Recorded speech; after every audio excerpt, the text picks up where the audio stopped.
Et si les piliers devenaient des lunes supérieures? Quelle serait leur puissance? On va découvrir ça maintenant. Tengen, le pilier du son. En tant que humain, Tengen possédait le souffle du son, une vitesse exceptionnelle et une capacité unique à percevoir les vibrations. En tant que lune supérieure, ces capacités ne disparaîtraient pas. Elles explosent. Grâce à une perception démoniaque combinée au monde transparent, Tengen peut lire les mouvements, le rythme cardiaque, le flux sanguin de ses adversaires. Chaque attaque est anticipée et chaque esquive est calculée. Sa vitesse devient l'une des plus élevées parmi les nouvelles lunes supérieures. Pas d'attaque massive et pas de technique dévastatrice. Seulement des frappes rapides, précises et continues. Avec la lame rouge et la marque des profondeurs, sa vitesse et dégâts augmentent encore. Tengen n'est pas une lune qui détruit tout d'un coup. C'est une lune qui ne laisse jamais respirer. La 5ème place lui convient parfaitement.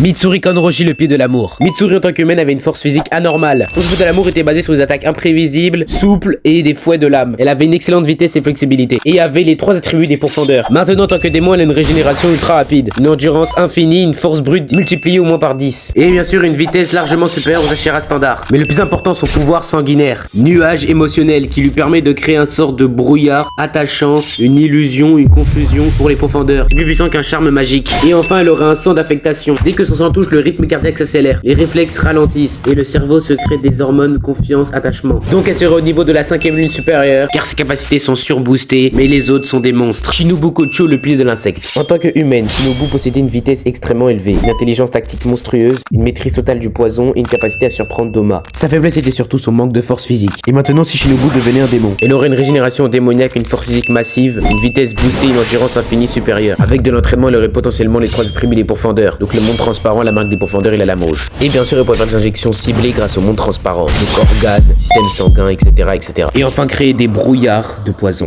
Donc la place de 6ème lune la convient parfaitement, car ses pouvoirs ne sont pas si destructeurs que ça, ils sont surtout chirurgicaux. Ciao.